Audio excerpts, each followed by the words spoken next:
At Sports Social Podcast Network, we know you love great sports podcasts. That is why you're listening to this show. But do you also make a great sports podcast?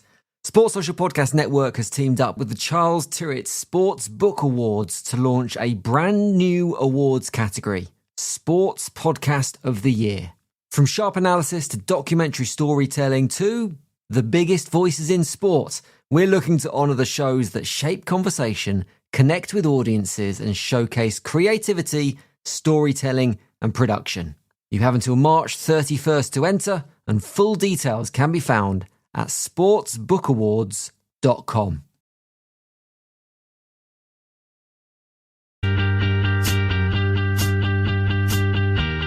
Oh, it's a goal. Who got the assist? Who got the assist?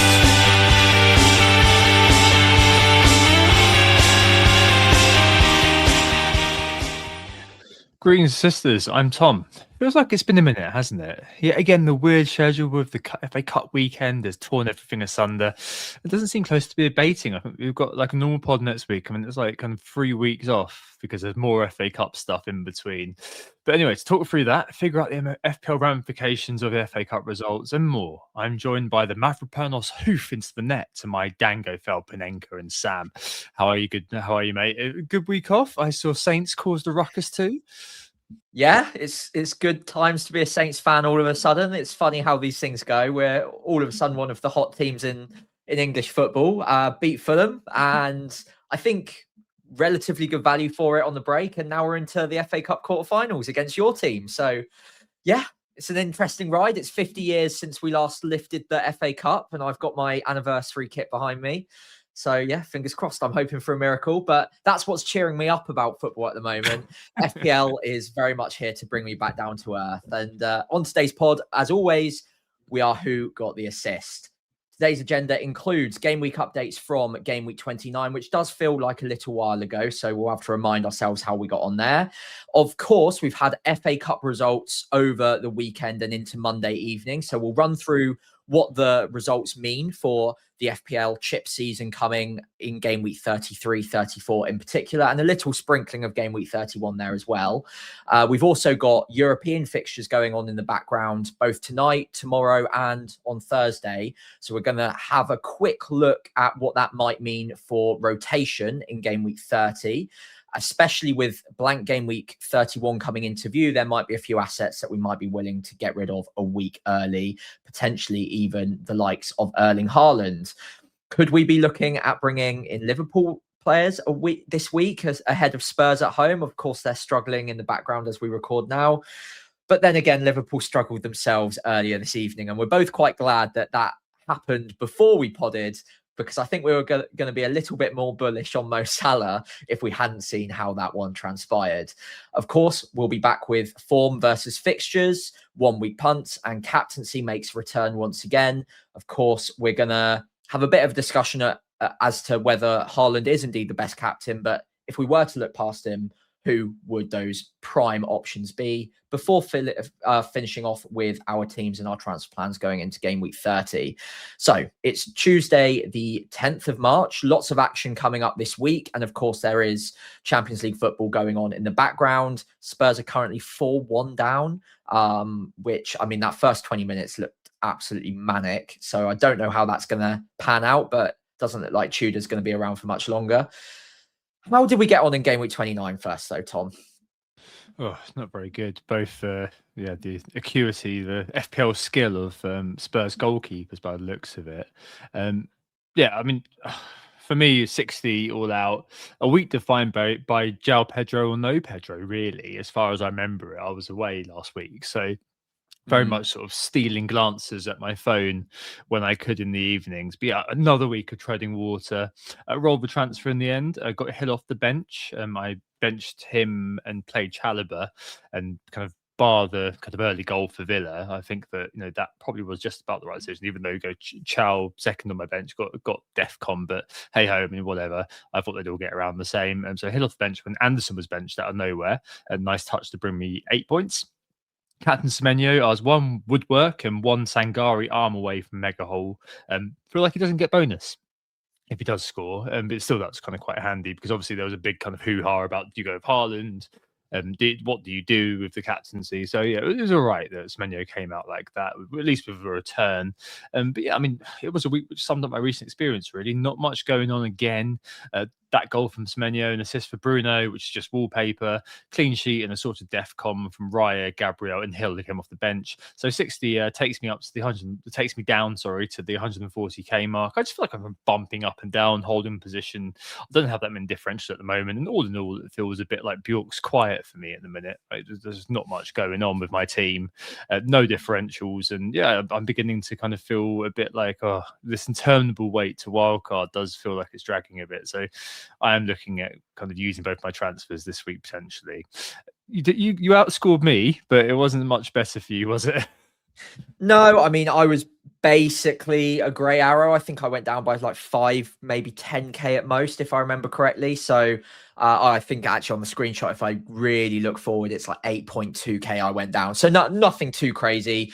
62 points. Yeah, I mean, overall, if you just look at my team in isolation, I'm pretty happy with the performances. There were a few players that were due a haul that got one. So Kelleher getting clean sheet and goal against Bournemouth. Don't ask me how he managed that against the onslaught from Tavernier in particular, but he did. So 6-pointer from him.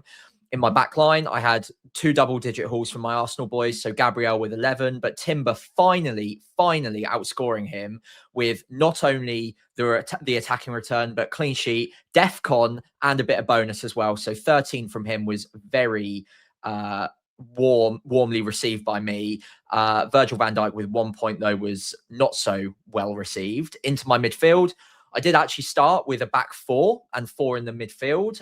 The wrong Anderson was in my starting lineup, but luckily he didn't come off the bench. So I got a bit of bench jam this week, and even slightly bigger than yours. I brought in Anderson for Anderson, 12 points from him. I do apologise to Elliot, my favourite player of the season. I've had him I think I've had him longer than almost any other player in my team this year overall. I started with him. I took him out for like 2 or 3 weeks, then wildcarded him back in. Sure. Elliot Anderson's my boy. I love him to bits. 12 points from him. Finally got his goal, and what a well-taken finish it was. Yeah, I'm not going to be making that mistake again by benching him, so I do apologise to him.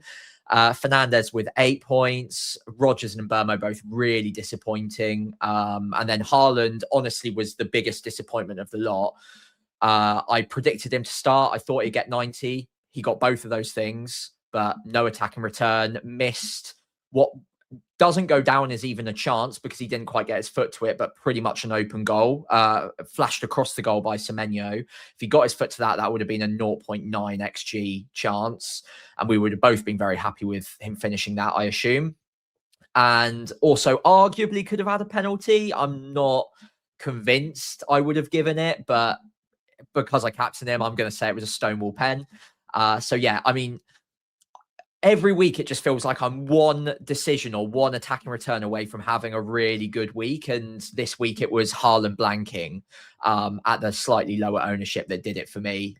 If he got something, I could have been with a pretty hefty green arrow, but alas, no luck. I got my share of luck with Anderson coming off the bench and Timber hauling as well. So I'm where I have been for the last 8 to 10, 12, 15, 20 game weeks. 350k, 2 free transfers. Yeah, come on. I need a big one. I really, really need a big game week soon. Yeah, just needs to do something really to break out the malaise. And it might be getting rid of the big guy. We'll speak about that in a minute. The other thing which may, we hope, break through the malaise is the upcoming double game weeks and when we get to chip season. So got the results and the FA Cup draw has come through as well. So I suppose we've kind of got a good idea of what it's looking like. Man City and Liverpool drawn together, Chelsea and Port Vale, difficult game for Chelsea there. An even more difficult game for Arsenal, of course, away at St Mary's. Thank West you. Ham, after the penalty, winning on penalties against Brentford, have Leeds as the final draw. And that has a lot of ramifications, doesn't it, Sam, in terms of who's in, who's out. We've got some kind of fixtures for 34, which are now confirmed. And we've got probable cause to identify doublers in 33. Is that right? Yeah, we're getting much closer now. And of course, the kinder draws for both Arsenal and Chelsea will mean that they are the most likely teams and their respective opponents in game week 34 to have fixtures moved elsewhere, because there will be a clash in game week 34 with the FA Cup semi-finals. So I've put on screen here the potential double game weeks if those fixtures from 34 do get moved to 33. It's not guaranteed that they would get moved to 33. I'll run through that in a minute. But the likelihood of the fixtures being moved forward to game week 33 are a mixture of the other places it could be potentially moved, but then also the chances of them actually progressing to the next round of the FA Cup. So Arsenal and Newcastle, their opponents in game week 34, have an 84% chance likelihood. That's from Solio, using live market data, by the way. So a roughly 8 or 9 out of 10 chance of them getting a double game week in 33. Those double game weeks don't look excellent, but it is still a double game week. Man City away and Newcastle at home for Arsenal potentially. Newcastle would have Bournemouth at home, not too bad, but then Arsenal away. And then you might be wondering why the odds of a Chelsea double game week in 33 are lower than Arsenal's, even though they've got a home game against Port Vale, which you'd say is an easier fixture than Southampton away. I think objectively that is the case, whether or not I am a Southampton fan.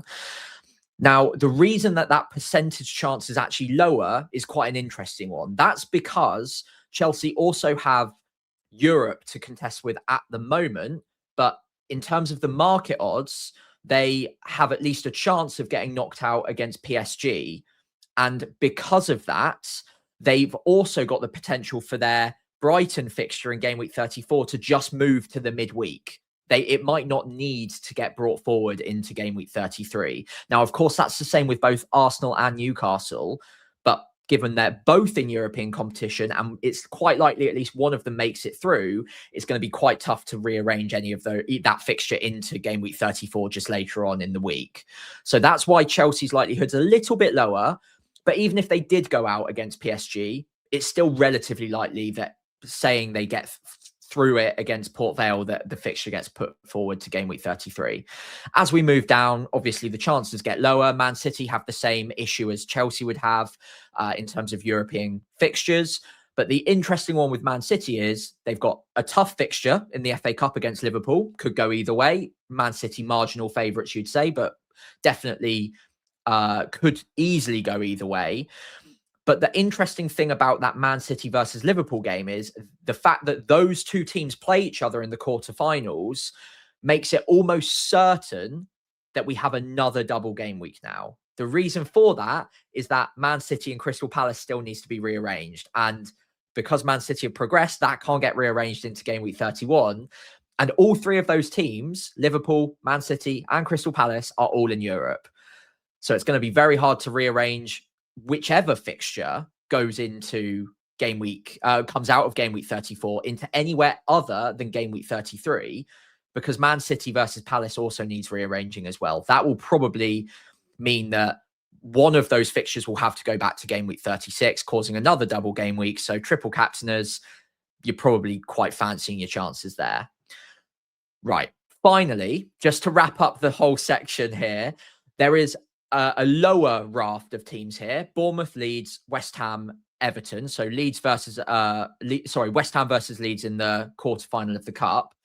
Now, whoever progresses in that one, we might not even get a double game week from them, because all four of those teams, the teams in the quarterfinal and their respective opponents, actually aren't in Europe. So they could theoretically have their fixture just put into the midweek of game week 34. Again, there's no guarantees. We can't read minds. We can't predict the future or what the Premier League organisers are going to do. but they could potentially just leave those games in game week 34. So that's why the odds of those 4 teams getting a double are a little bit lower, because there's not a necessity to bring that fixture, whichever one of those 2 fixtures it is, forward to game week 33. You all still with me? Just about. Sorry. Yeah, I mean, I think we just need to obviously need to see where the dust settles. But a couple notes: one, no Bruno double. I think that's going to cause a few questions for a few people. What you do with that? He just ticks over the 10 million mark not very long ago. I'm sure many people have had him for quite a while.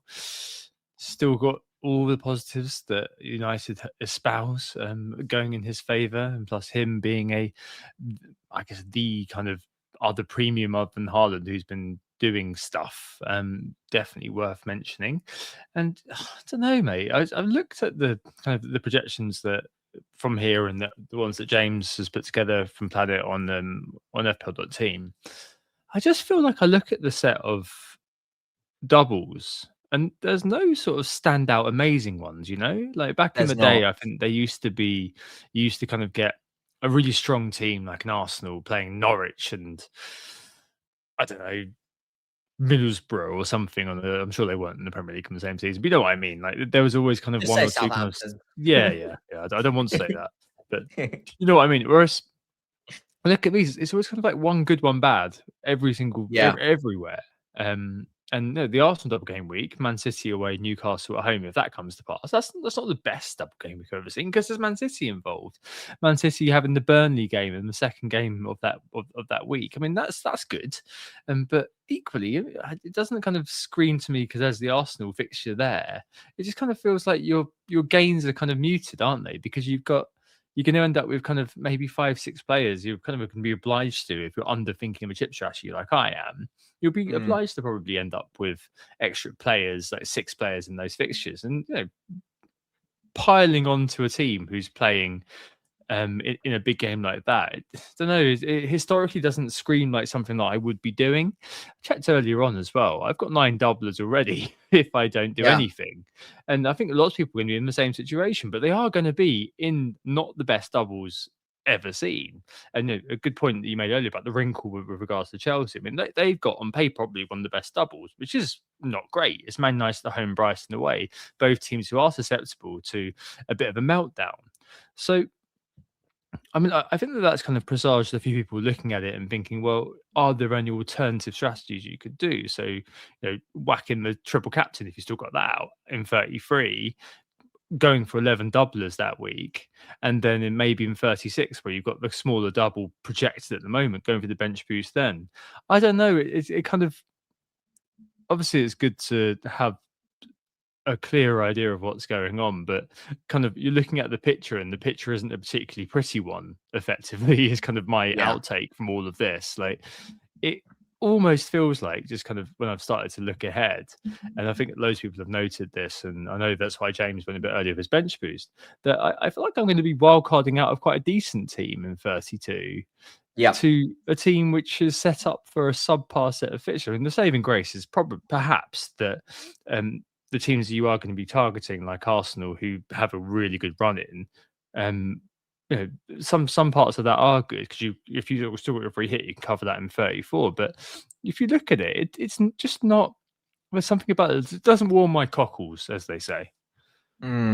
It's a little underwhelming, but I think, considering we've had a lot of this information for quite a while now, it shouldn't come as a huge surprise that the double game weeks themselves didn't have great fixtures in them, because a lot of the favourites have made it this far into the FA Cup quarterfinals. Arsenal, Man City, Chelsea, Liverpool as well. We knew what the fixture would be that comes out of game week 34, and the fact it would likely go into game week 33 was always there. So I can't say I'm massively taken back by the fact that this might be slightly underwhelming, but for me, I think the fact especially that Man City and Liverpool play each other is particularly interesting, and I think that could open up other chip strategies as well. I think it's important to note that game week 32 has been the wildcard preference for this season. I think everyone is well aware of that.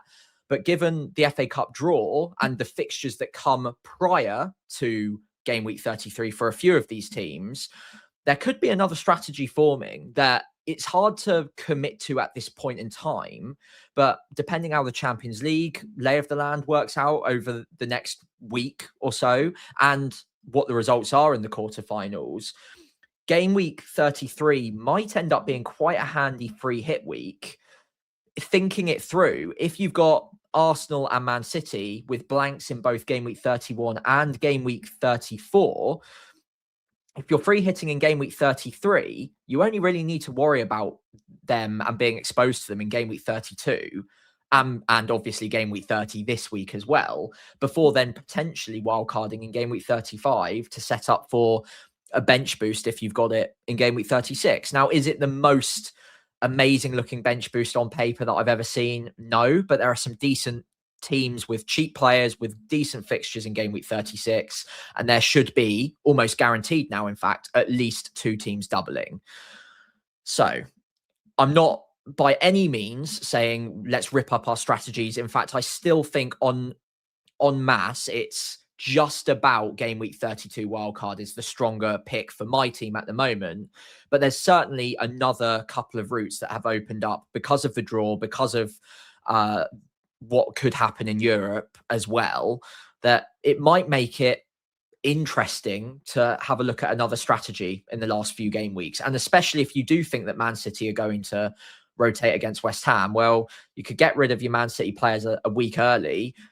And if you know you're going to free hit in game week 33, then it's only game week 32 that you've got to be worried about. And they play Chelsea that week. It's not the best fixture. So you could potentially look at going against teams like Man City, Arsenal, and only be exposed to a couple of game weeks. So it's just an option, one that I won't fully consider until we get those FA Cup results after game week 31, before game week 32. So I don't think I'm going to be changing my chip strategy just yet, but it is something I've got my eye on because I'm chasing rank a little bit more than you, and I know a lot of other managers are. So differentiating yourself with chip strategy could be a bit of a play. Yeah, I mean, I was also kind of messing around with this earlier on, like, proper harebrained schemes of free hitting in 33, wild carding in 34 to deal with that blank, getting out a 10 or 11 that week. Obviously, it wouldn't be completely ideal, but it would be okay to set up for a bench boost in 36. But felt like there was a tiny bit too much to do, if that makes sense, at the moment. But I don't know, mate. I think this year, as I've said a few times, I was really keen to underthink the chip strategy, but it almost ironically feels like this is the year when maybe because of the unfavorability of what we're seeing in front of our eyes, that it might be a year that lends itself to that a little bit. I suspect most people will do that because it kind of feels like the kind of putting the roundest peg in the roundest hole to do it kind of that way, i.e. wildcard 32, bench boost 33, free hit 34. Yeah. But looking at it, I think that I've definitely got a bit of sympathy for that. And there are going to be a few ramifications in terms of other competitions fixtures, as you rightly cite. Yeah, I mean, I suppose what's even more annoying is that kind of you're kind of, it's the second week, isn't it, after game week 31, because we come back from the international break into FA Cup action. That's the first time when you'll know whether you're wildcarding or not, almost. Yeah. So we still have a little while to wait, and I can kind of understand why this year has been quite a difficult one to pass for a lot of people, because there has been sort of this period where we've been really sort of intensely focused on a few teams with that blank coming, and it now almost feels like that's been upended, right? And then it might be that we end up with a team with players like Bournemouth, for example, needing to go on another week while they've got Arsenal away. Oh crap, what do I do about that? Or you come back to, or you're hiding Man City players on the bench and they're away at Chelsea, or you're buying João Pedro this week potentially, but then they come back to Man City at home. I mean, all of these things, it still just feels like there is clarity and the picture is emerging, but the picture is still quite blurry and not very pretty. That's kind of, to return to that analogy again. That's how it feels like to me. I'm very reluctant because of the past few years and how it's gone doing something slightly different to do something different because of just the EO hammer that seems to crop up and there will be quite a template team 33 for the bench boost. But I don't know. It's just looking at those fixtures. I've the projected fixtures, that is. The more I look at them, the more I just think, oh, I just can I plan around them and use that free hit to just deal with that week? And is there a way I can kind of pivot between 34 to 35 to the end effectively, using the wild card? But yeah, more to be cooked up, I suppose, in the lab. Yeah, I guess the final thing I would say about the double game week 33 fixtures on paper, they don't look great on a ticker because there's loads of red in there and there's Arsenal away and Liverpool away and you got like all of this. But this season has been pretty tough to predict results. And if you look at how many batterings there have been, I think the FPL Wire talked about it earlier today, compared to most other seasons, there's been 20 plus fixtures by this point in the year where there have been bigger than 4-goal margin or 4 goals plus margins. This year, there's only been 6. So that tells me that games are more competitive. There's not much between all of the teams, especially when you're looking beyond maybe Burnley and Wolves up between like 18th and 4th or 5th. There's really not that big a gap in quality. And so you've got like Brighton away at Spurs and Chelsea. It's not a great double by any means, but it is still 2 fixtures. And if you've got players playing twice, because the league is so competitive, you can see some players getting points in that. Same with Chelsea, same with Man City, Arsenal, Newcastle. There are no obvious like banker doubles, but in a way, I don't mind that because in a year where there are, let's say Arsenal did have Norwich and Southampton at home, every man, woman and his dog is going to have triple Arsenal and probably the optimal triple Arsenal because everyone will know how important it is to do that. With these fixtures, I think it is slightly harder to say for sure where the hauls are coming from. And in that, I think lies opportunity because maybe people will underestimate Arsenal's double game week. Maybe they'll underestimate Brighton with 2 fixtures or Newcastle. And maybe that's where you can gain your edge with a really nice looking bench boost or a free hit, of course, as well. Because I think a lot of managers will look at some of these and be like, well, I quite like the single game week fixtures. They look good. But actually, there's not as much between a decent fixture this year and a good one as there has been in the past, where you look for 3 or 4 exact fixtures on the calendar and you're like, right, those are going to be 5-0. Let's go after them. There's none of that this year. So I don't mind this as a double game week, and it is still 2 fixtures. And actually, sorry, just to round up, I know I'm going on and on, but the likelihood of rotation in that second fixture is very low. If you look at all of these, other than the Burnley away fixture for Man City, Arsenal aren't going to rotate against Newcastle. Chelsea aren't going to rotate against Brighton. Liverpool wouldn't rotate against Palace, and so on and so forth. So you're going to get the strongest 11 twice, and that is rare in a double game week late in the season. So that's another plus point. Yeah. Okay. I don't know. I think that the picture to me just doesn't look great, and it's almost like I keep coming back to the curse of the bench boost. Like it's just so annoying.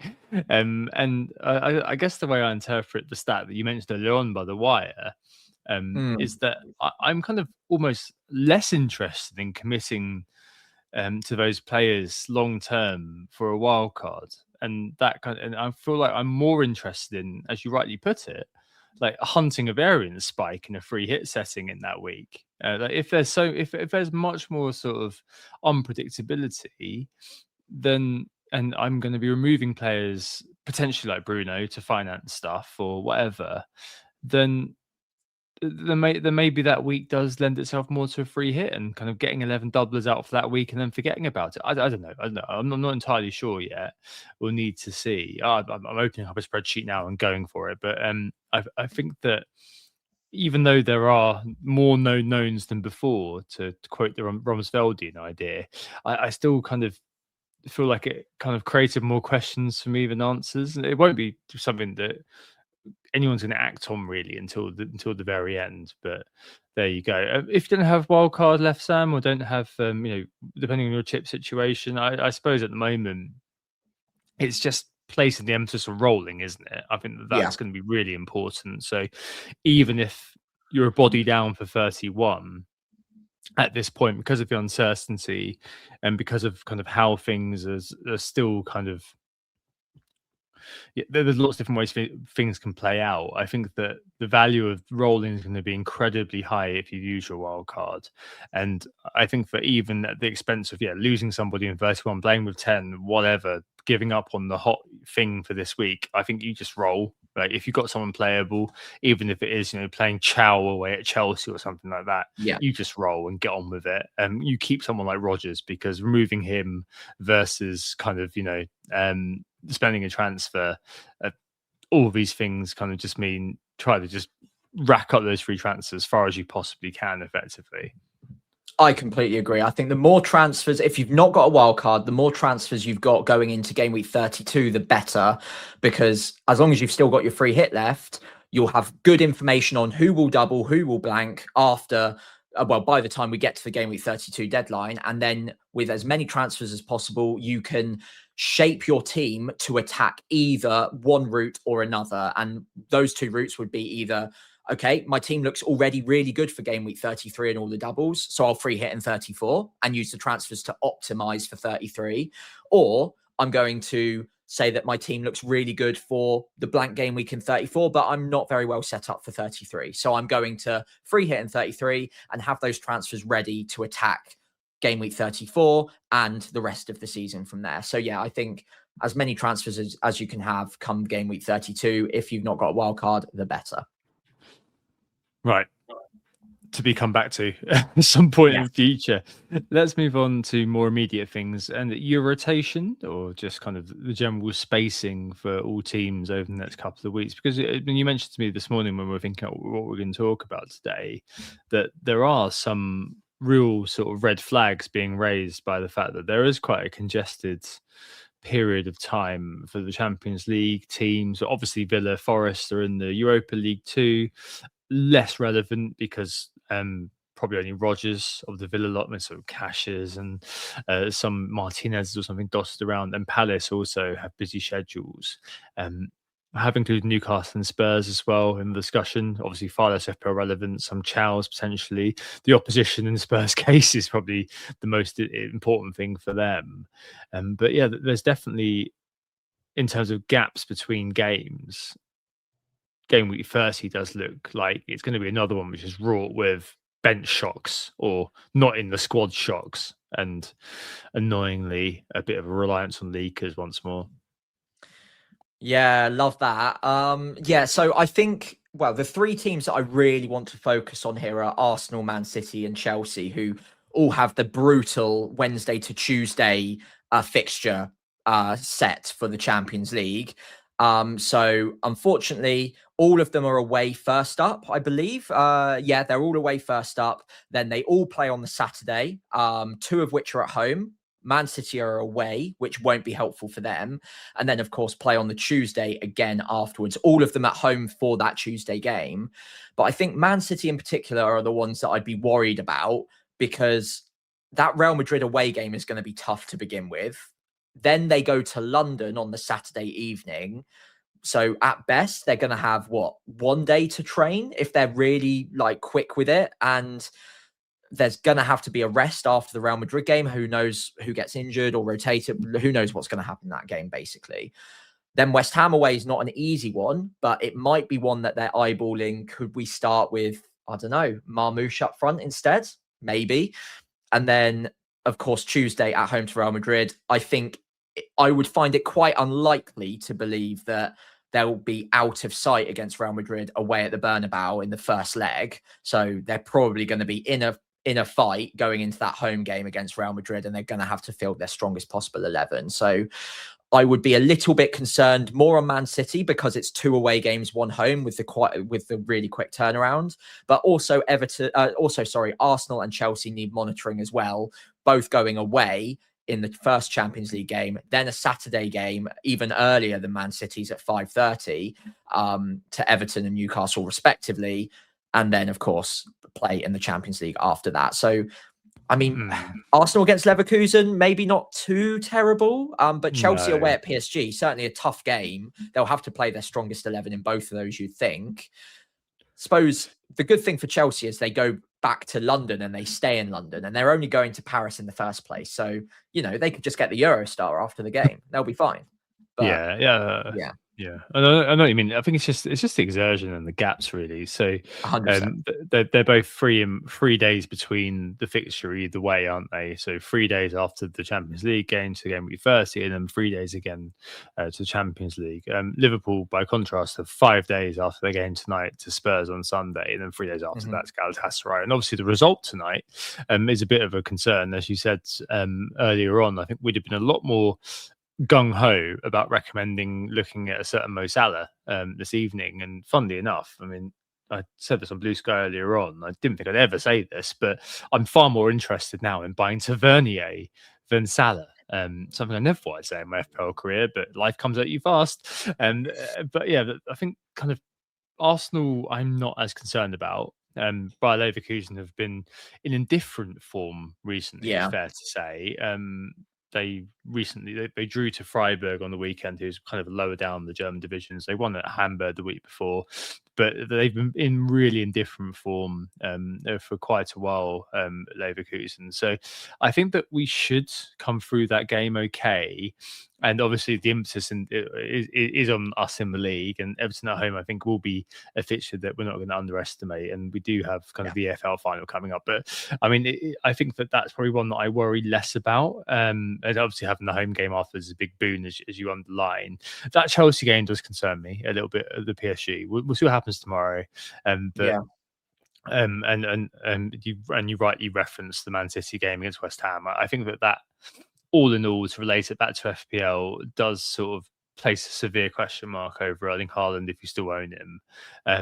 Just because coming back from an injury, that game with Madrid, as you say, if they are out of sight this time tomorrow, then sure, okay, he's straight in the captaincy situation, but I just don't think that's particularly likely.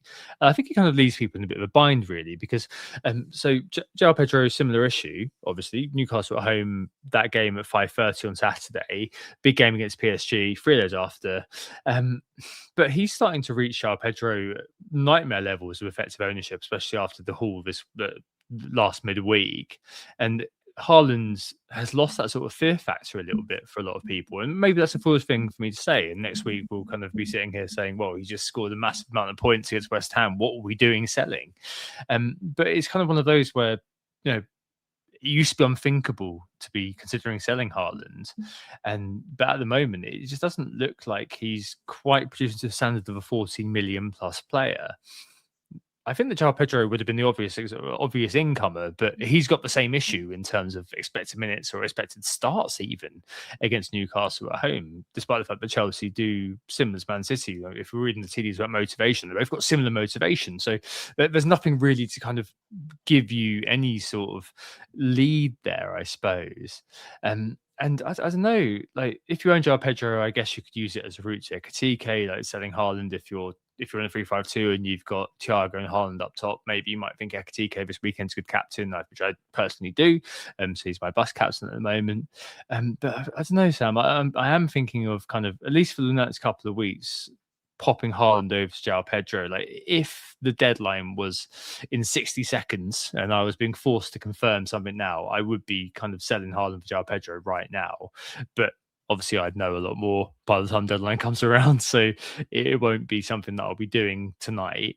Nonetheless, I don't know, I just feel like with this, plus the fact he hasn't got a game in 31, I feel like it might be kind of a moment to move him on a little bit if we're worried about his minutes against West Ham, which I think that there is just cause to be worried. Yeah, I think no one's really saying that Haaland would be a bad option against West Ham if we knew the minutes were good. I mean, I know that his goal share seems to have gone down a little bit, his shot volume as well. Playing the split strikers obviously isn't good for his whole ability. But against West Ham away, if this was regular season and you knew he'd play 90, none of us would be worried about that. But because of the quick turnaround, because it's Real Madrid, and because it's also then followed by a blank anyway, it does mean that there's an opportunity potentially to look elsewhere if you are of the mindset that, yeah, okay, I can see Haaland either getting benched or taken off after 60 against West Ham, so he is okay for Real Madrid at home.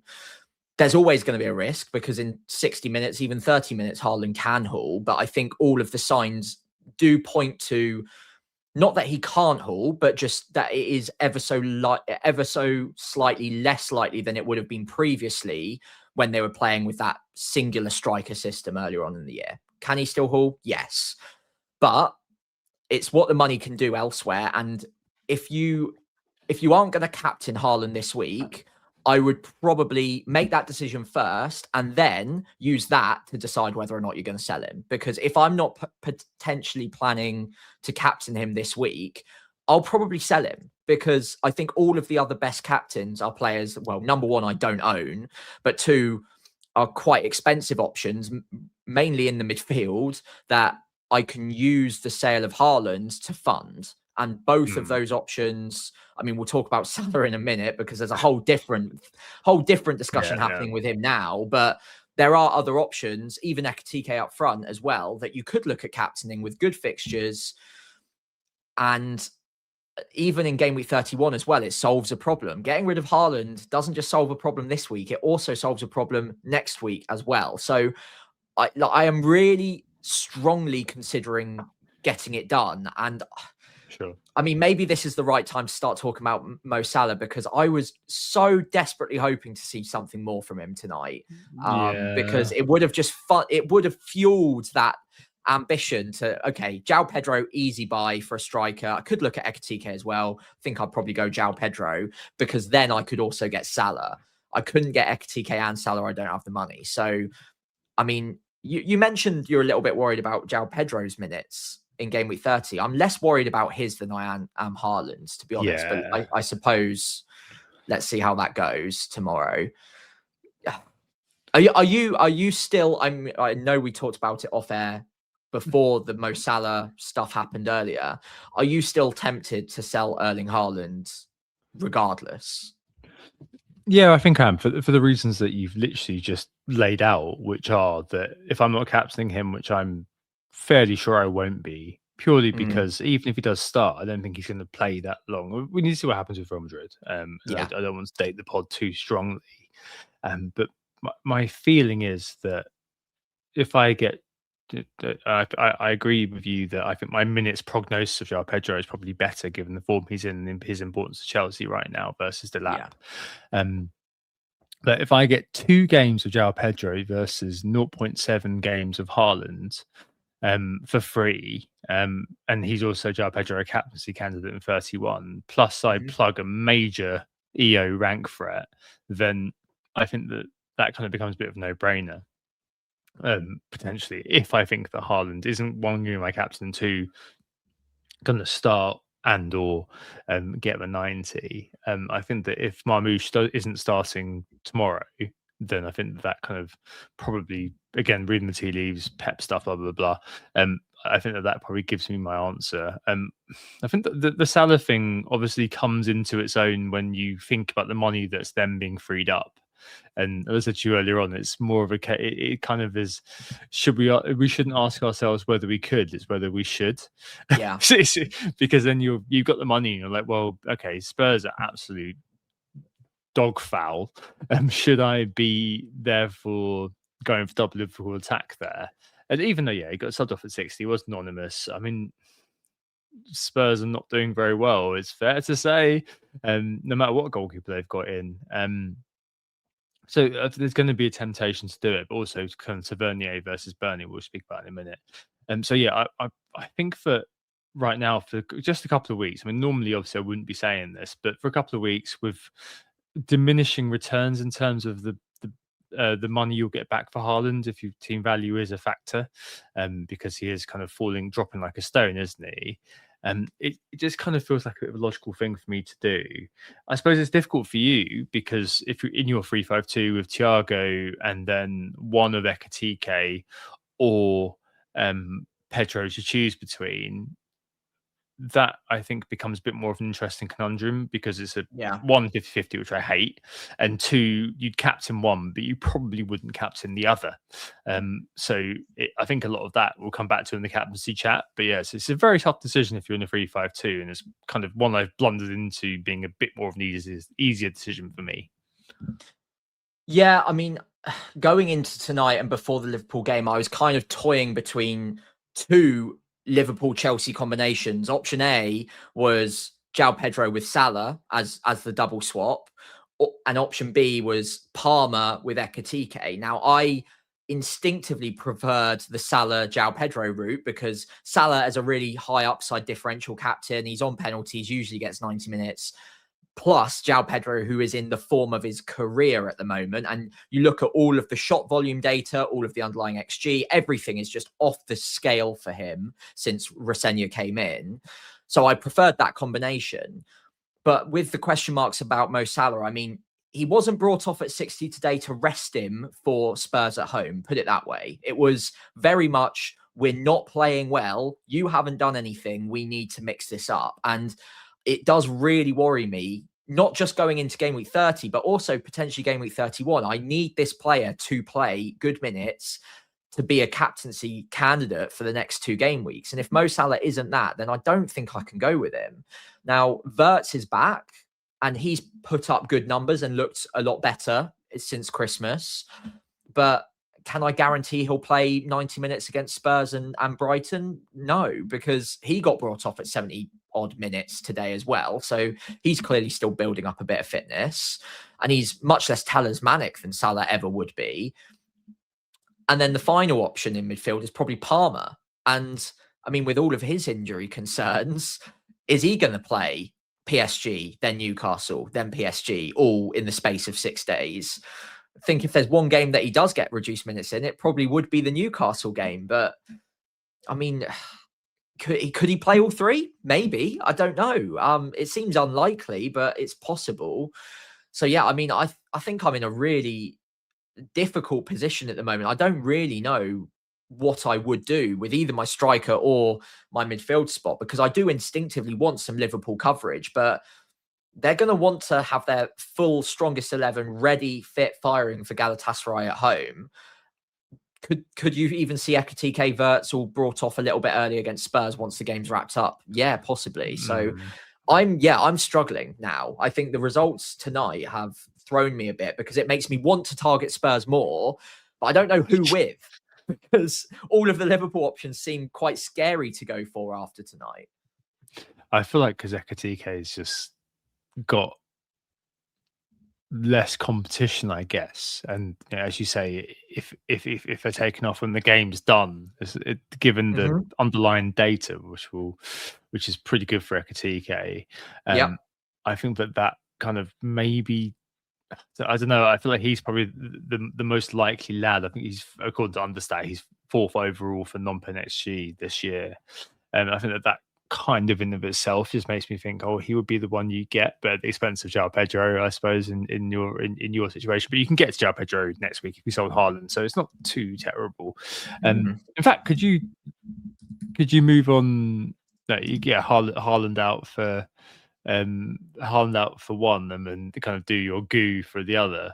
Is that just too much? That's just too much, isn't it? I think. I might be able to do that. Let me double check that now in the background. There we go. We were solving problems as it stands. But yeah, I think overall it's quite clever. I like that. Yeah, I can do that and have money there as well. There we go. That's interesting. Solving problems as we go. Yeah, solved. Yeah. Done. Well, there we go. Let's leave my team for later on. Wow. Wow. Okay. Yeah. All right. I think we're kind of breaking into it anyway, but I think there will be, I think there are some issues this week, effectively, to bookend this little bit. Yeah. Watch out for some rotation, but I think that kind of both of us have got some real hesitations about Erling Haaland, at least until game week 31 for obvious reasons. 0.6 of an Erling Haaland for 1 week and then 0.0 of an Erling Haaland for the other. does not. It was feel- 0.7 earlier. It's going down by the minute. This is interesting. It's ridiculous, isn't it? Well, you've convinced me that he's not going to play ever again. No, he's not. He's Okay. busted flush now. God. GW30 will be back. But yeah, no, one to consider. But yeah, probably not Salah as well. Right, on to Bond versus fixtures. Hey, hello. It's the same people we've been speaking about for weeks. What a shock. At least we're Annoyingly, consistent. It is what it is at this point of the season, people. This is FPL these days. João Pedro first up, but FPL General on his pod highlighted that he scored an unholy amount of points recently, basically approaching kind of, last 10 weeks, 76 points scored, averaging almost 8 points a game. Absolutely ridiculous. Now, obviously, there's a bit of a but. The but is that the fixtures have been very, very good by Arsenal and Villa, which may in of itself be the root cause for why all those data points that you've mentioned are through the roof. Some people are wondering, is it too late now? But as you say, if I'm not interested in owning Erling Haaland for the next two, then with Ramadan to come and 0.54 of a game against West Ham, João Pedro playing against Newcastle and then playing in game week 31 and possibly being a captain candidate that week, this surely needs to be considered. João Pedro is only up 0.2, but 160 points now, which is pretty wild. I think at the start of the year, I owned him and you got him in the game week 3, I think it was. And he's gone through a dip. And then recently he's come right out of that dip into a proper sort of peak. Third overall for the underlying data as well in terms of non-pen SGI. And just, the models won't tell you, but as you cite, he's just in the form of his life, isn't he? Yeah, I think it's really interesting, the change in system and how it's worked in his favour since Rosenya's come back in. I don't know what he said to him, but even after like one or two matches, that you could see like they were getting along really well, João Pedro and Rosenya, like off the pitch, like in the post-match like press conferences and stuff. They were like hugging each other and like saying he's the best manager ever and all of this stuff. Something's happened where basically, I think Rosenya's just said, right, stay in this area and shoot as often as possible and back yourself, because the only thing he wasn't doing during that entire dip since he went off of form, around game week 6, 7, all the way through to when Rosenya came in, is he wasn't shooting enough. Like, he really wasn't getting the chances. He wasn't taking his shots. And the big chances per 90 was something like 0.5, something like that. That's now up to an average of 2 per match since Rosenya came in, I believe. So he's getting the chances and he's basically just shooting, which is a valuable thing for a striker to do, most would say. And I think in his Brighton days and early Chelsea days, he was used not as an out-and-out centre forwards, and maybe even he wouldn't define his best position as that central number 9. It was more floating in behind the striker in that 10 role, maybe second striker, and playing off the rebounds and off the second touch. So now he's very much leading the line and taking all the shots, and Palmer's linking up well with him. I think the next 2 fixtures are good enough. And like all of the data points we referenced, the fixtures have been good, but they haven't all been good. Not the entire time that Rosenya's been in, they've had nice fixtures, and he's still looking right at the top of all those charts. So, I mean, I don't own him. I'm finding it really, really difficult to find a reason not to, other than could there be rotation against Newcastle? Is there a possibility that happens? Maybe, but I think because it's Newcastle, the percentage chance in my mind goes down. Same. If they're rolling into Burnley at home, then I'd be like, sure, Delap's playing that one. Oh man, I don't know. The guy's been the bane of my FPL season, and also kind of the sole reason that my Workmania League advantage has been pared down from like 40 points to like 14 over the last couple of weeks, just because he's been such a massive tear. Like, I don't know. Obviously, I'm advocating buying a player who's got ridiculously high EO, but it's one of those things that, it's points chasing, but we all want points, and this guy is doing points. let's just not do it to ourselves in some way, shape, or form. A lot of people won't do that. We'll have a personal grievance against João Pedro. One of those things where you just say, just go for it and just do it if you are thinking about it. I may not. Who knows? It may be that I just think, you know what, I probably want to leave Haaland in because I did the other day.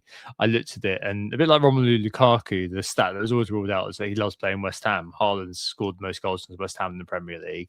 The first, I think it was the first game after that Charity Shield when Darwin Nunez scored a brace, wasn't it? And then Haaland did nothing. And was like, oh, Nunez is the one now. And next week, captain against West Ham, scored 2 goals at London Stadium. Yeah. All right, next up is the man that I'm looking at bringing in over Mo Salah, who's James Tavernier. Unbelievable points dodge versus Brentford. Like I obviously was following along just on the apps, but then I did watch the game and I was just thinking, oh my goodness, I know Nick, formerly Office Parish, bought into Vernier. It's just like tab close is right into me. And then, Tav's got yellow card at the very end. It was like, oh my goodness, the final sort of indignity, the final bit of salt rubbed into the wound. And he's jumped from 60th overall to 40th overall since game week 28 in terms of the online numbers. He added 2.3 XGI in the last 2 weeks, non-penalty that is, and on pens and set pieces too. Obviously, just a very short-term one. Burnley and Man United next. Present some issues if you are looking to maybe delay the wild card, I should say, beyond game week 32. So we've got Arsenal that game, but next two look okay, and I think I think that just for that Burnley game alone and having the fixture in 31. He seems like a very meritorious pickup to me, but he's in the same province in terms of price as your man Elliot Anderson, Sam, the steady Eddie or the steady Ellie. Why didn't I just put him in and leave him there at the start of the season? Maybe I was being slightly influenced by the analytics hate because he was obviously identified as an analytics darling at the start of the year. Both of them are fine. Both can be played a lot, but if you're making a choice in one or the other for the very short term, Elliot Anderson's the man to have in for a long time. To have for the next two feels like the man's just buy in now and deal with Elliot Anderson days because they're both so cheap. It doesn't really matter too much. Yeah, I couldn't have said it better myself. I think considering a lot of us are looking at wildcarding fairly shortly, you chase a player that is more likely to get a couple of hauls in that time. And with the fixtures he's got, mixed with the penalties, the set pieces, the very good underlying data recently, and his importance to the team, I think you aim for the stars and you go with Marcus Tavernier instead of Elliot Anderson for now. Elliot Anderson is great. He'll tick along. And obviously it's tempting to say, oh, he's got haul ability too, because he's just hauled. But you can count the amount of times he'll haul all season, probably in his entire career, on probably one hand, because he doesn't have high underlying attacking data.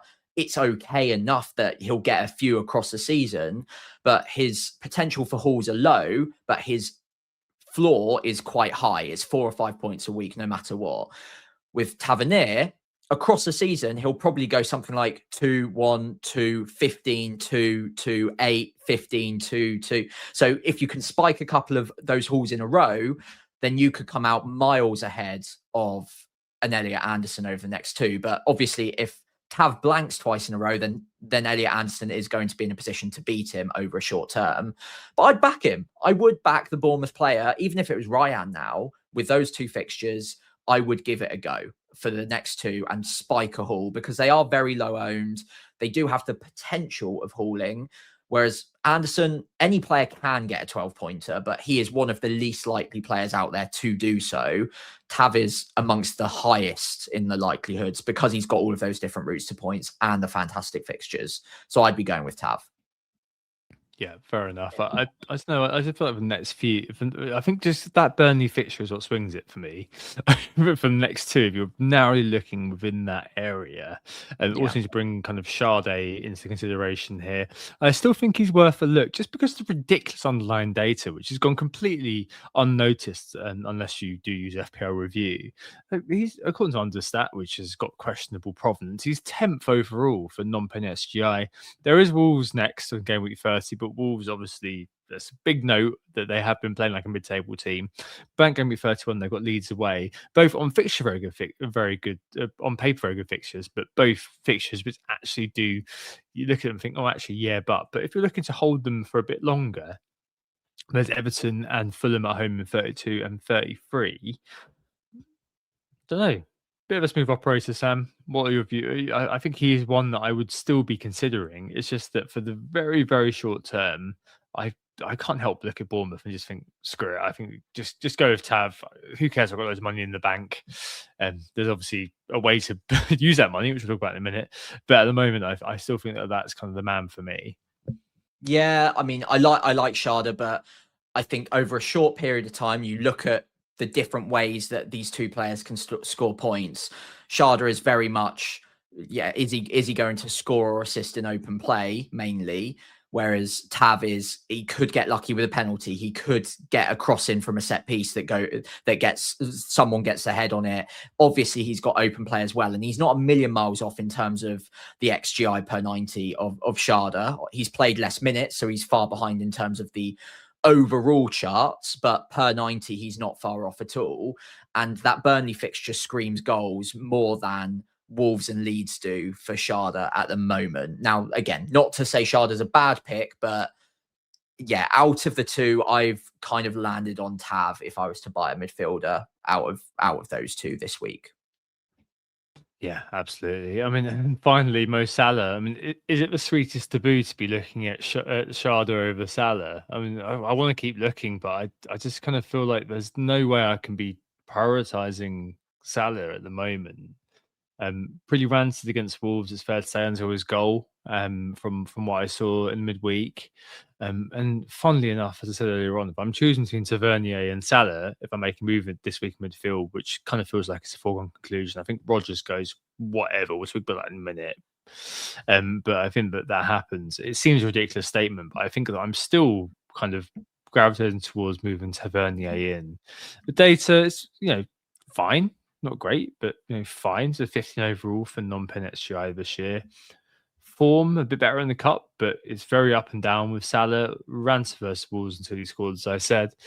And does it feel like almost a nostalgia pick? I mean, it's amazing how quickly how fickle we are in FPL. My bet at the start of the year was that he'd score less than 150 points. I think I'm probably still on for that coming to fruition. I would love a Mo Salah Indian summer though, to own him one more time. I think that's fair to say. And as you said earlier on, which I completely agree with, I'd have loved tonight for him to have gone mad in in Istanbul, and for him to come back into my team for 2 glorious weeks and then to bugger off again forever. Maybe he'll come back in for me at some point at the end of this year. Who knows? But I don't know. I mean, we obviously spoke a lot about midfielder picks here. Hopefully, we did cover enough about the other positions. But Liverpool's running isn't fantastic as far as I remember. I think they've got United, Chelsea, and Villa to play between 35 and 38, if I remember correctly, and end at Brentford. So I don't know, man. It feels like this is kind of the last chance saloon for getting Salah back from the next couple, and I just don't think I'm going to do it. I just don't think I'm going to do it. It's sad to say. I mean, I want it. It's one of those where your biases do take over, because it does feel like an opportunity when there's a player that there's something in there, that he's got the potential, because he's done it season after season after season, and it's probably one of the last chances we're going to get with him, especially if he leaves in the summer. But I need some sort of better signals than 60 minutes against Galatasaray before being hooked. And I need better signals than all of the numbers he's been putting up this season. His goal share's gone down, his shot volume's down, his accuracy's down. I feel like I'm hanging on to nostalgia a little bit too much with it to make him a good pick in my mind, when actually all of the information over the last season has been suggesting only one thing, that he's just not worth that money. And because if I sold Haaland, it's not really even a problem of money anymore. It's are there other midfielders that I think are going to score more points than him in the next 2? I kind of think there are, unfortunately, because I can't guarantee he's even going to play 90 minutes in either of the next 2 game weeks. Because, like I said earlier, it didn't seem to me that he was brought off early against Galatasaray so he could play 90 against Spurs. That wasn't the impression I got at all. So I'm a little bit concerned of that. The only thing I can say in his favour, really, at this point is Spurs are a team that could concede 5 or 6 goals against Liverpool this weekend. It's possible. And if Salah's on the pitch for 80, 90 minutes, he could be the one who scores a couple of them. And if that's the case, you're going to look great. I don't know how confident I am that he is that guy. So, yeah, I just don't think I can go there confidently enough right now. No, you can't. Unfortunately, I really wish I could. I really wish I could make the case to do it confidently. It would be a punt, wouldn't it? Like, and some people might like that. I'm not going to say no to if someone does want to do it. Yeah, he was rested. God, I just can't go there. Right, okay. And the final one this week is Senesi. Couple of defenders, basically a token discussion on defenders at this point. Yeah, I just basically think there's no benefit in going off half defensive picks unless you do a job for you in 31. If you've got 2 playing defenders in 31, I don't know what you'd have. Gabriel, Timber, another who's got a blanket of, I don't know, Munoz Richards in 31. Richards, yeah. Then maybe Senesi or Hill would be the one that you go for. If you don't have your wild card left, then I think I'd almost be tempted to just play with 2 defenders in 31, honestly, over filling in the gap. It does feel very, very risky at the moment. Yeah, I kind of agree. I mean, 2 defenders in game week 31, it doesn't sound great on paper, but if you've got 2 of the stronger ones, let's say Van Dijk and Anderson, with a home to Burnley for him, is it worth using a transfer on an extra defender, or is it worth maybe using that transfer later on down the line to get an extra double game week player? So either way, you're gaining a fixture with a transfer. So is it more powerful to use it on a defender in a game week where there aren't too many defenses that you could reliably bank a clean sheet from? And even Newcastle at home to Sunderland, so you wouldn't bank. Senesi at home to Man United, you couldn't really guarantee a clean sheet there. So is that transfer more powerful later on down the line to pick yourself up an extra doubler, or to remove a blanking player in 34 if you're going down that route? It might be. So yeah, I can see just playing with 2 defenders if you're running out of transfers. But if you've got a spare one, yes, Senesi, Hill, both look good. I mean, especially this week. You'd buy them this week, probably not in game week 31 specifically. Yeah, just get some DEFCON and move on with your life. Okay, on to one week pump very quickly. Last week with Everton, target Burnley. Surprise! Yeah. I got KDH. I got 9 points from him, which was nice. And then Dai, just the assist for you, with 6 points. This week we're targeting Burnley. What a surprise! At 167 for me, plays 142 for you, and I've gone for Ryan, and you've gone for the man himself. Yeah, so I've gone for Tav. I mean, we've obviously already given our propaganda piece on him today. I'm hopeful that he goes big against Burnley for the causes of this, but if I'm not buying him this week, which looks unlikely, equally, I hope he stays quiet for those reasons. But I think he'll be differential enough that it won't matter. But yeah, I think Bournemouth mids against Burnley seems sensible, right? Yeah, I think Tavernier keeping quiet and not actually scoring points is actually the biggest thing that draws me into buying him this week. Because the underlying data is great, but there's going to be no rush. He's going to be a bigger differential than ever before. On to captaincy this week. And yeah, I mean, this is the no Haaland cut, all right? And I think that we've both given our piece for why we think that maybe Haaland may disappear from our teams. If he is likely to be a player that you think can get decent minutes and start like a West Ham, I think that keeping him in and captaining him is probably still the best option. However, there are a multitude of different options out there. I'm currently busting Ekatike. I just think that could be a raucously high-scoring game, despite what you were saying about obviously maybe a minute's risks, kind of the 70, 80 minutes mark. But they've got 5 days. between tonight and the obviously didn't go very well in the Spurs game, and he obviously has done very well to get at Anfield, and I think that he probably could be quite a good one. I don't mind Bruno against Aston Villa as like a bit of a safety pick. I actually quite like Gabriel this week as a pick as well.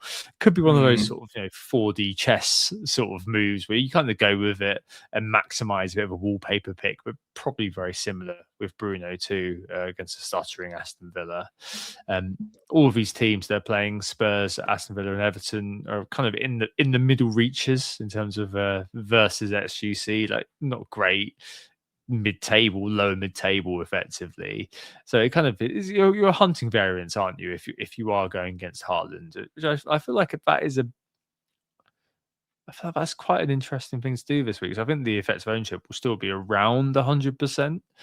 So I don't think it would dip below that. I'd be quite surprised if it did, given that most people will see a West Ham with a green and just be like, oh yeah, I'm going to leave it on Haaland. So I think there's opportunity this week, isn't there?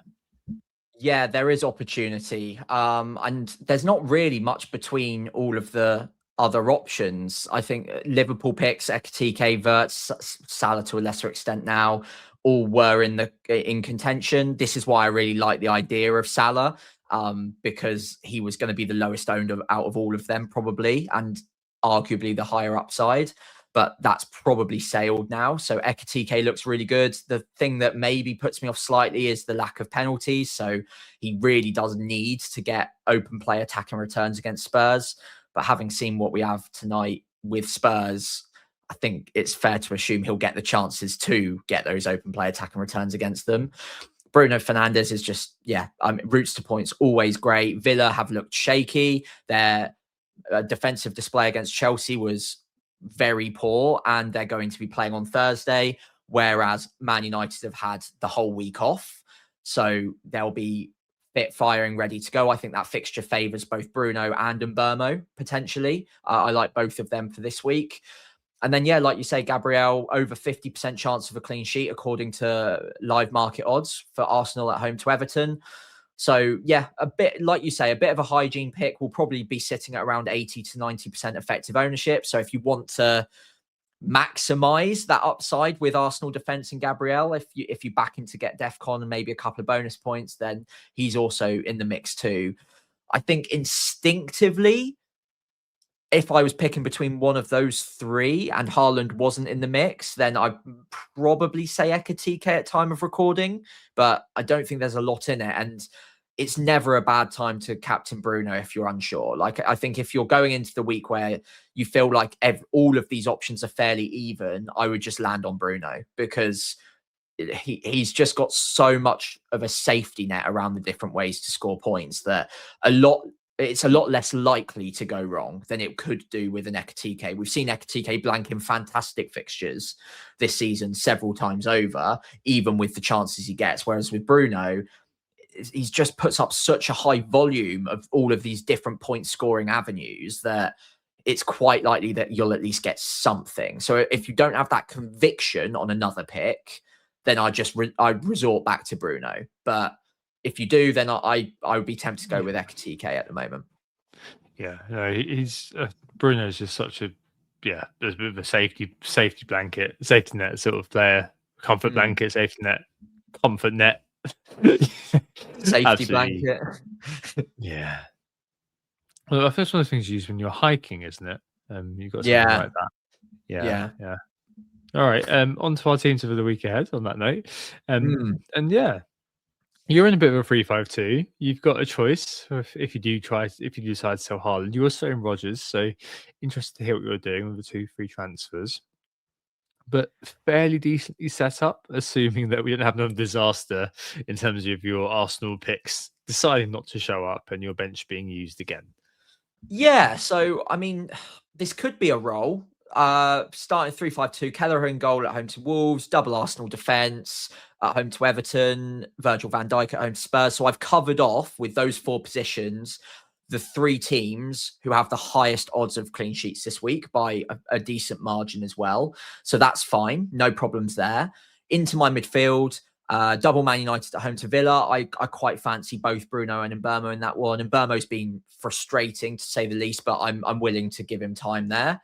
And Elliot Anderson has been more than earning and deserving of a spot permanently in my starting 11 at the moment. More on that in a bit. But he's at home to Fulham, decent fixture. And Rodgers away at Man United is probably the weak point this week.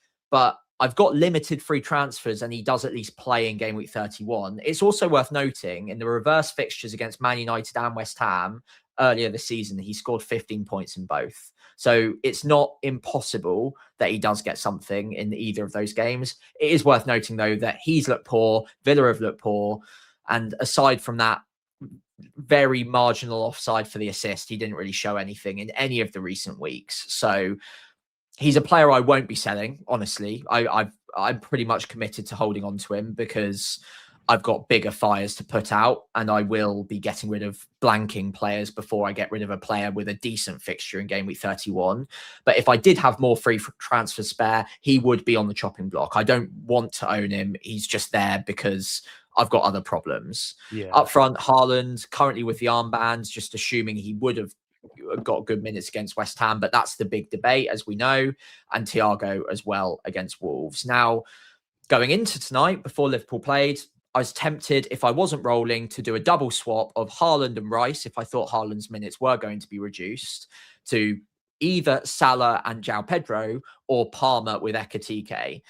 Now, Salah's shown nothing, so I don't think I can go with that route, but I would still like João Pedro because he's been fantastic. But then again, maybe it's Cole Palmer's time to shine. And maybe I go with Ekatike Palmer as a combo, and that would be a bit more differential. And maybe that's what shoots me up the ranks in the next couple of game weeks before a wild card. All of that being said, your suggestion earlier is one I had not considered, which is Haaland and Mark Giu to Ekatike and João Pedro. And then I get a bit of the best of both worlds. I get both of the strikers I really want. I set up in the 3-4-3, and then I've got a real decision as to which of my midfielders I bench this week. And it's between Rodgers and Anderson. Bench Rodgers. It's Do you ridiculous, reckon? isn't it? Ridiculous to say, isn't it? Does it help? Yeah, I don't know. I was going to say, does it help with this potential bit of breaking news that Romero and Polinia both went off with concussion protocol, potentially substitutions? So Spurs will be without Polinia, Romero, potentially, time of recording, and also Van de Ven this weekend. Does that help potentially with maybe thinking about it? So if that was the new, if that came through, I think that it would become almost no-brainer to get Ekatike, right? Yes, I would say so. It would make me almost quite keen to try and find another Liverpool player to bring in, to be honest. But yes, that is hugely helpful breaking news. I mean, obviously, I hope they're both okay. But yeah, concussion protocols would mean they would miss, wouldn't it? That isn't it? I can't remember what the it's 5. I think it's at least 5 days, isn't it? Yeah. So I would have to do some maths in the background, but it's that would mean that potentially they're out. They'd almost definitely miss that game. So that would make me quite bullish on Ekatike, to be fair, and probably captaincy as well, even more so. So yeah, I like that route. The other reason I like that route before we move on is I didn't really want to lose Rice this week because it's a good fixture at home to Everton, but I know the midfielder I want to buy next week for him, and that is Harry Wilson.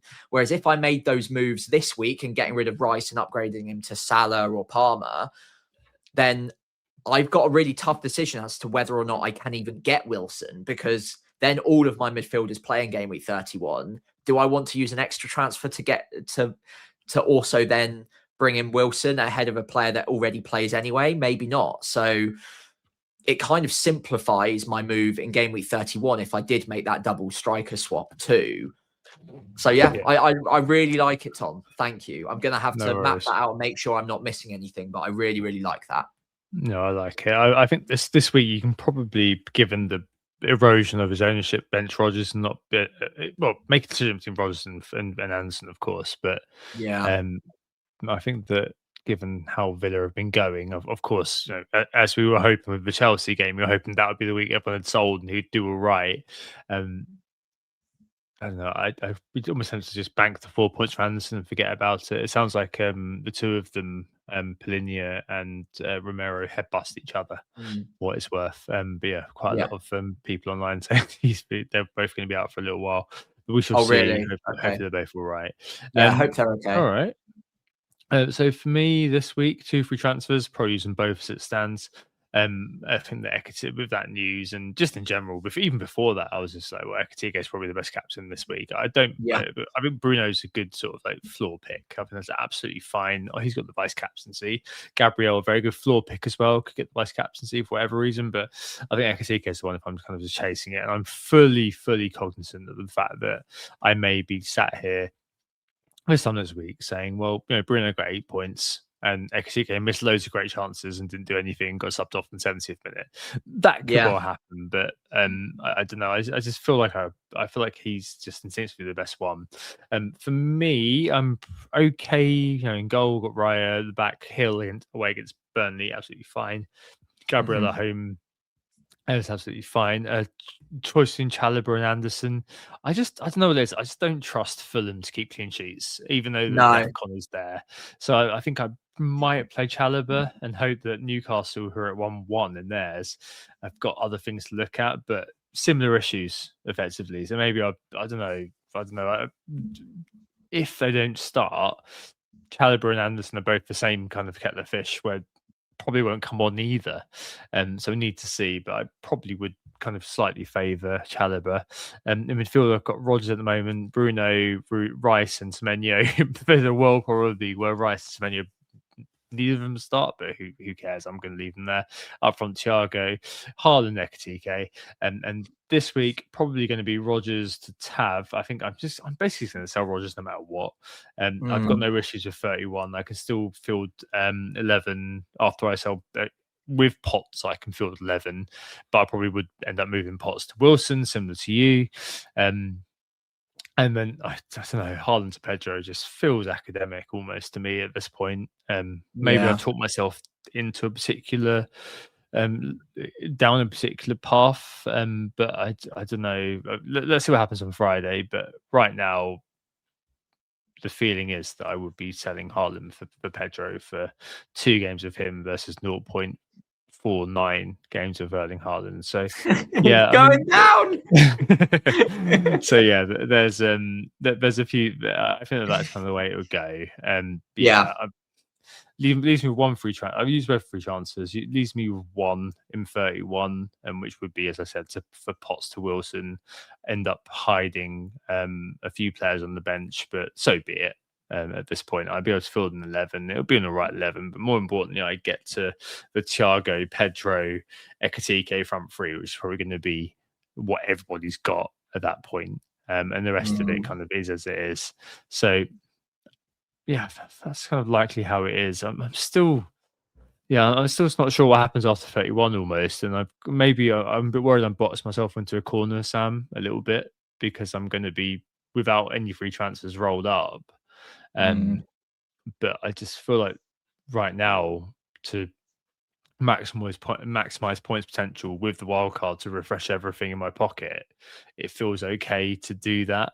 It's important to roll transfers, but I've still got to get out of jail free cards, stashed away up my sleeve, and I think that probably doesn't worry me too much. So I'm just hoping it all kind of works out all right. And I think that if Ekitike does go off, the ownership's not going to be high enough. There's going to be enough gain in that to hopefully make some headway this week. We shall see, though. With Ekitike, if it was extreme feast or famine, you either get 2 points or you get kind of 15, and there's no in between with him. It's very, very odd, isn't it? A word of warning: every time I've owned Ekitike this season, he has blanked. He's been awful for me, and I've timed my Thiago Ekitike swaps as bad as a man could ever time them. So if I buy him this week, you are all warned. But I just wanted to say that before we wrapped up. But yeah.